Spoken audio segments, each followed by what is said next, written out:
I meet, and it's the most cliche question in the world. But what has been your most favourite character to portray? So who have you most enjoyed being? Favorite character to portray. This is always a difficult one because there really isn't favorites. I mean, there's sometimes favorite days, favorite events, and lots of times working on a project is fun because of who you're working with. Like someone might say, what's your favorite con? It might not be a con you made a pile of money at, or you had the most people. It might have been the best time you had. It might have been your favorite con. So I try to be honest and say I don't really have this list of that guy, this guy, or that guy. But if I had to choose one that tomorrow you have to go into the studio to voice a character in an episode of something tomorrow, I've said it before, I'd probably pick a character called Geronimo Stilton, who was a really fun mouse detective character. That's a very big book series. That's on Netflix, the animated series that we did now, because it's not far off of my own voice, but very comedic and fun, adventure, something I enjoy actually watching, and there's a really fun cast that I work with on the show. That would probably top a list for me as a character to do if I had to do another one again tomorrow. It would be that guy. That's my answer. From an animation perspective, probably Rolf from Ed, Edd n Eddy, just because the recording sessions were probably the most fun I've ever had with the rest of the cast. Like we would laugh too much. We would have to stop tape all the time to just redo something because we were laughing our asses off. And as far as on camera, probably the most recent character I got to do on the show called Beyond, the role of Yellow Jacket, which is on Netflix on the BBC. Or not Netflix, Netflix in the UK, I mean to say. It's available to watch there, and I play a very dark, murderous, psycho kind of character, and it's not something that I usually get to do, but there's a lot of gunplay, and he's really nasty, and that was a lot of fun. I don't know. All right, so we're going to open up to the floor, and then we're going to go from there. So, yeah. Right, my question is for Peter Kelamis. Yeah. It's about Goku. If you ever go... I'm sorry, it's just so loud over here. Just get real loud. It's about Goku. If you ever got asked to voice Goku again for a game, for like Goku Black, for example, like another Goku, would you come back and voice him, or are you finished with Goku? No, absolutely I would. I would have loved to have done Goku Black. I didn't get asked to do that for a variety of reasons, but it was. I mean, you can see by the fan response when Brian came back. There's something to be said about having something nostalgic that people really enjoyed listening to, like Brian's performance, be brought back in a neat encapsulation like they did. I would have loved to have done it, and hopefully I get to do it in the future in some way, shape, or form. I would love to. More questions? Come on, guys, like more. I know I don't know these guys, but it's fun actually learning about like what it's like on because I came here as a guest myself, and to be dropped in this at the deep end, going, yeah, you're going to be leading that panel. Just like it was scary, but you guys being here, actually, I've enjoyed meeting you all really well, actually, and actually getting to know some of your characters, and then realizing that actually some of you guys voice some characters I already know. Like I've just started Beyond. I started it last night, and I didn't even realize it was you. It was like until you just said it was you, I was just like, no way. Right. Like, shit. But yeah, I fangirled over like so many of you this weekend, and I've just gone, yeah, okay. And well, it's a thrill for us too, meeting people, especially so far from home, that relate and enjoy something that we did so long ago. A really neat thing in the hotel that we're staying at, there's a great restaurant pub right attached to it, and it's been really cute actually, because every now and then some of the kitchen staff will come out and ask for an autograph because they heard that we're there, and then they bring a friend, and just the fact that they're excited about it, how does that not make you feel good as an actor? You feel great. even the guy this morning when I showed up again for breakfast, because we head in there every morning, and the manager who we see nighttime and morning, he said, I really wanted to thank you guys. It's so strange for to have performers come from as far away as you did to perform and staying at our hotel all this weekend. He said, we've really had a great weekend. It's busy because of the bank holiday weekend, but he said the staff and everyone here, he said there's been this buzz and sort of a fun little feeling in the air in the hotel all weekend long, because all the performers were staying there, and we'd show up there for breakfast, we'd show up there for dinner and have drinks, and it's just kind of made the staff have a really good time. We've enjoyed meeting them. We chat with them, sign stuff for them, and it's fun just for us, even though they're not convention attendees. They just had a really great weekend themselves because we showed up. So that was really nice that he took the time to say that to me this morning. So sometimes I just go, there's another guy I'm serving breakfast to, but he said it really made a difference and they had a great weekend because of it. So I was happy to hear that. Okay, has anybody else got any questions? Yeah, I'll meet you just stage to help you out. What are you guys working on at the moment? What are we working on at the moment? This is one of the toughest questions we always get, because my mind has to go through the Rolodex of all the non-disclosure agreements that I've signed, which almost every single new show has an NDA, which is the short form for non-disclosure agreement, meaning you cannot talk at all about this show until we tell you you can talk about this show. And the majority of what I'm working on right now, I've signed non-disclosures for all of them. There's a few new things coming out. As Peter had said, there's the Dragon Prince is coming out on Netflix, if not already, very, very soon. There's a series coming out on Netflix, I believe, of September 8th, I know, in Canada, so probably soon here, called Super Dinosaur, and it's a great show that's actually based on a comic book series written and done by the same guys who did the comic book series The Walking Dead. Same art, same designers. It looks fantastic.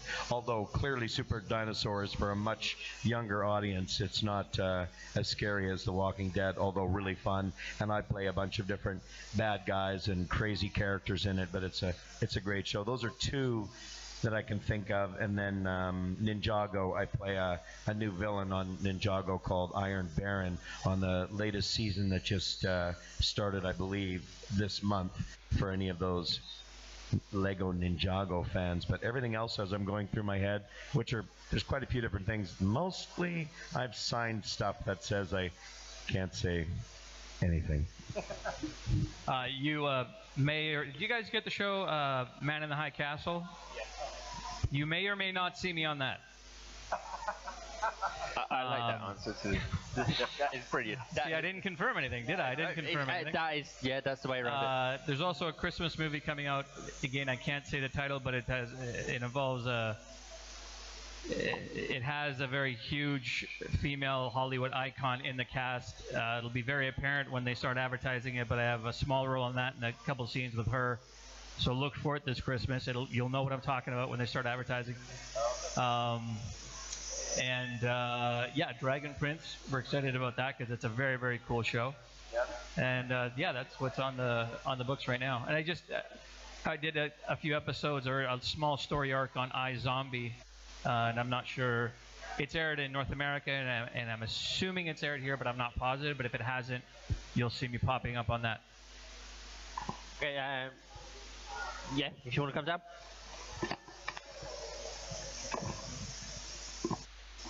As far as I know, you guys didn't get to dub the second half of the Frieza saga. Is that right? No. Is that? I don't. The second half of the Frieza fight, so Goku versus Frieza and the Super Saiyan transformation. Probably in Kai. Would we not have done some of that then, which hasn't come out yet? But I don't believe so.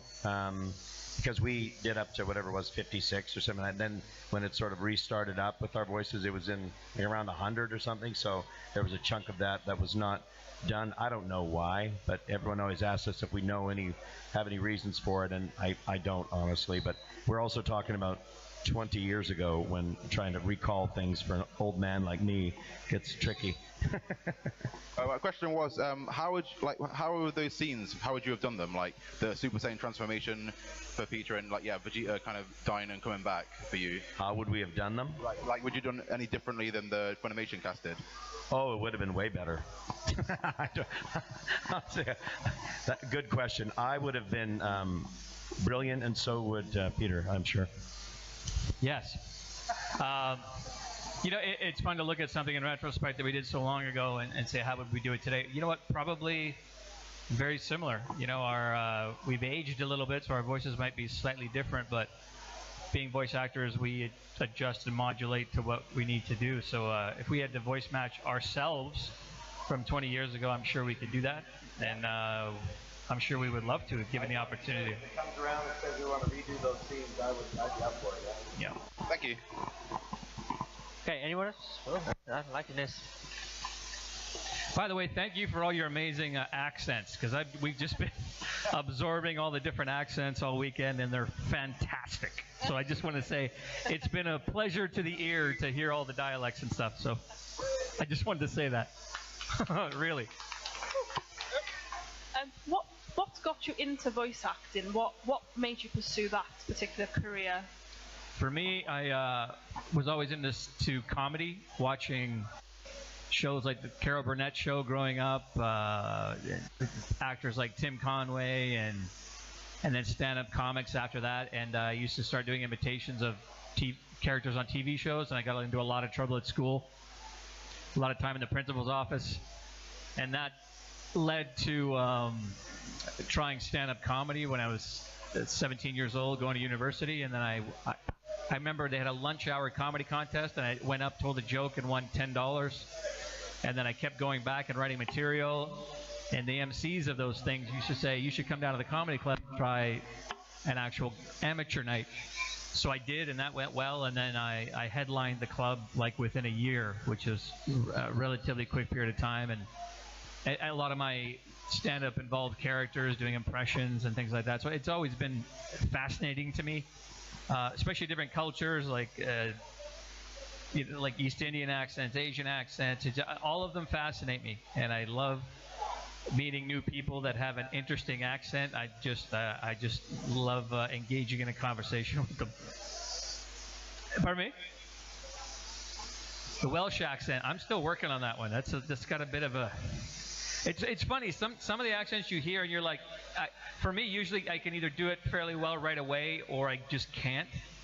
And one that was really difficult for me was South African, until District 9 came out, and then when you hear somebody do it, you're like, okay. It's almost, to me, it's a puzzle, and you figure out how to break it. And when you see somebody else break it, you think it's almost like they've solved it. It makes it a little bit easier to do. That's my take on them. How did you get into doing voices was part of the question. Have you ever been so broke you would do anything to make money? Besides prostituting yourself?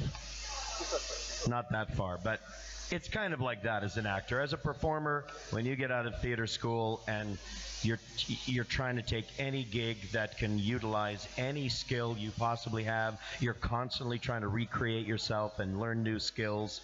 And that's just where I was as a young performer. I was doing stage, which pays terrible money. I was getting the odd 1, 2, 3 day gigs on shows like Stargate or X-Files or random things, but it's just so hard to really make a full year's worth living out of that. So you open the door to do radio commercials or TV spots, and then I knew that this animation stuff was happening in my city, and I said, find a way for my agent that I can get an audition for some of these things. And one of the very first auditions I went for, I did not get. It was for a reboot. They were recasting the character of Bob because the lead had moved to LA, and they were recasting that role. I did not get it because I didn't really know what I was doing at all in the audition, but I thought it was fun. But the second thing I went out for was a G.I. Joe series, and I booked it, and it was 26 episode, which means you're guaranteed 26 weeks, because it's probably once a week we recorded. That's like half a year of paychecks guaranteed. And all of a sudden I was like, I really enjoyed doing it. I had a blast doing it. There was a steady income, and I just loved that aspect. And I asked my agent, you know, aside from the theater and the on-camera stuff, whenever more of this cartoon stuff comes up, you know, get me out there. And before, about 5, 6, 7 years after that, it was all I was doing because it filled up most of my schedule. I had no time for theater. Was the first to drop that I didn't have time for, and then only probably in the past 5 or 6 years I haven't really been able to do much TV because of conflicts with voice stuff. So I just remember, but you're asking that question now. One of my first technically paid gigs to do any voice was I had a family member who was working in a bar at the time, like pub, and they had like male stripper night once a week. And this male stripper wanted to do this routine where Papa Smurf voiced over him coming in and then whipping out his gear. So they connected him to me, and he called me, and he's like, yeah, can you come on, like, I'll come over there, and you can voice this Papa Smurf thing. And then I ripped my clothes off. I'm like, sure. So he came over with a little microphone and did the little Papa Smurf voice, and I don't know how it went. I didn't see the act, but I'm assuming it went well. Okay, right. Next question, because I do have something on it in like 10 minutes, so let's keep it going. Do you have one? Of course, you two are more likely to caught up with Dragon Ball Super from the Japanese side. Other than Universe 7, which of course is the home team, which other fighter from the other universes is your personal favorite? which fighter in the other universes is your personal favorite, and why? Which fighter in other universes is my personal favorite? Yeah. Other than Universe 7.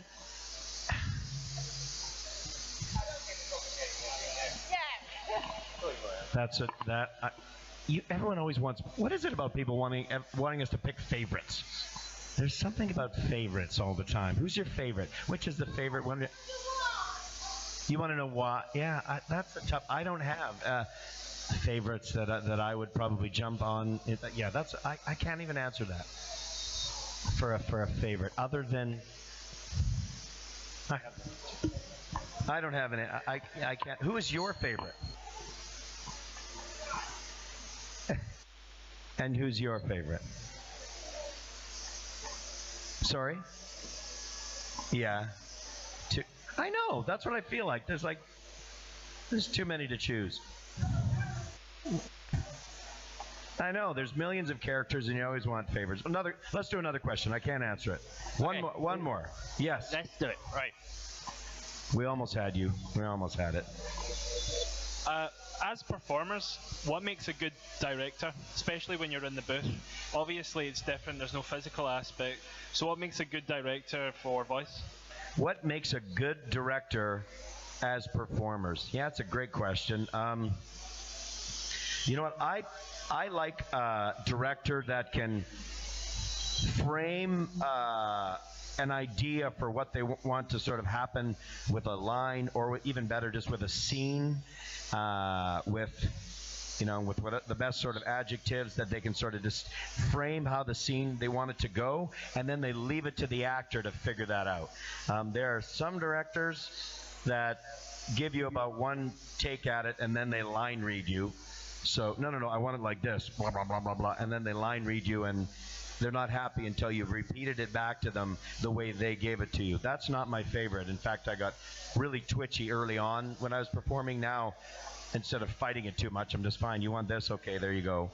But I love a director that sort of leaves it to me to make the decision to how it's going to be. Now, if I don't get it after 2 or 3 times and it's just I'm not figuring out what they're trying to tell me, then go ahead.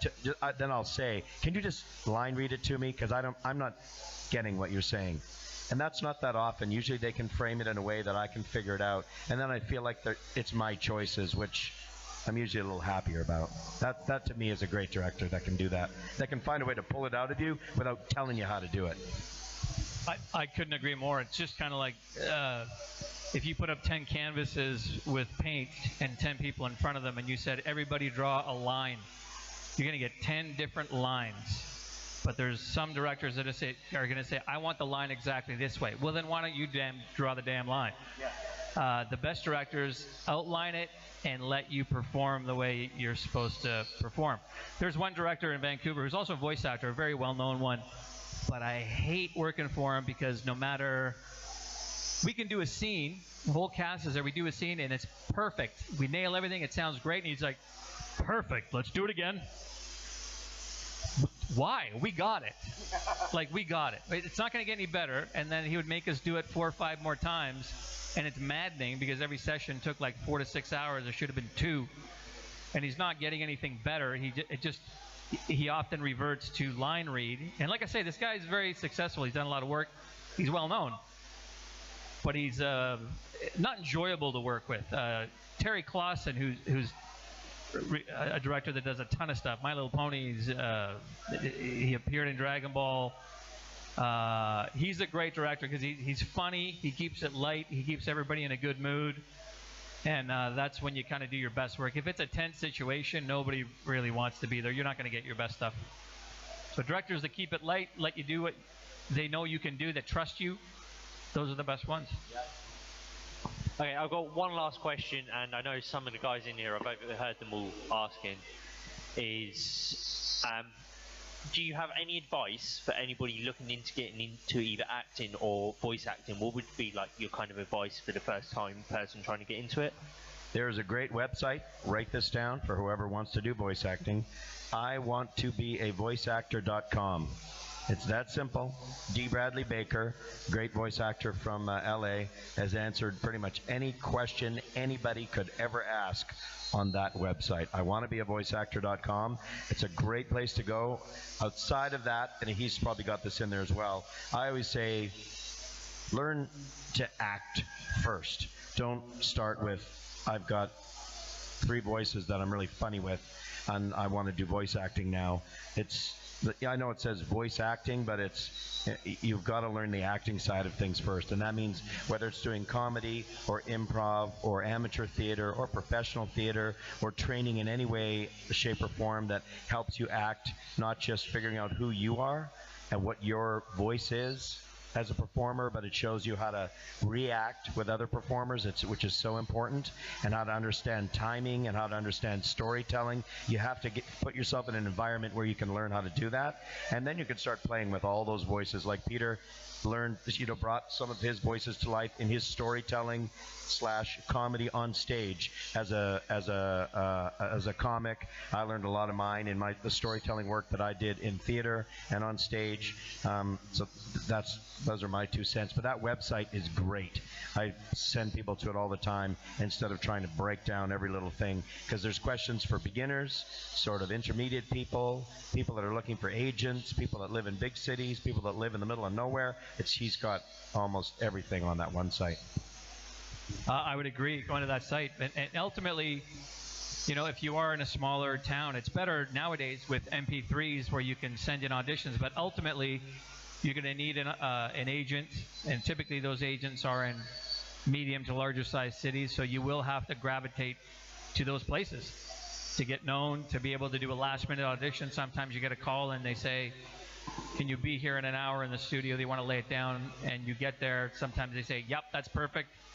We're taking that take. You're booked, and that's it. And you get the gig in an hour. Things can move that quickly nowadays. So I hate to make it sound like you got to move to the big city, but you have to move somewhere where that market sustains and produces that product. And that's kind of where those things are created. But initially, best advice, take an acting class first. Don't worry about whether you're going to end up in voice, stage, film. Don't worry about any of that. Get your acting skills down first and go from there. And, it will take you where it needs to take you. There are some, obviously, with YouTube channels now, there's opportunity for anyone, whether you're in the middle of nowhere or in a big city, to sort of start to get some of your own product out there. If you're not prepared to move somewhere where that work is, because true enough, this day and age, it's not how it existed when we got started, that people are discovered there. And I know voice people who have been discovered there, and tends to be a lot of impressionists, people who here's my impressions of all these guys singing, or all these guys from these characters. So if you're great with impressions, you might start getting some hits, and if you're able to put those into routines, there's some guys that just do real short, small little routines on YouTube channels, Snapchat, whatever. And I used to be a lot Vine guys that when Vine was around, that would get discovered, and now they're even touring conventions like this, just from being discovered on YouTube and gaining a following. And sometimes having a large following and an online presence, that can get you seen by an agent. If you say, I have 500,000 followers, or 1 million followers on Instagram, and 2 million YouTube channel subscribers, but I really want to do voice work, here's some of my stuff, that's probably a jump to getting seen somewhere. And that's something you can do from your bedroom in a small town just like this. So don't let thinking you need to be in London or Vancouver or LA or Dallas think that it completely stops you, because you still can produce your own work relatively inexpensively, or besides the cost of a mic and a camera, you can still do that from where you are.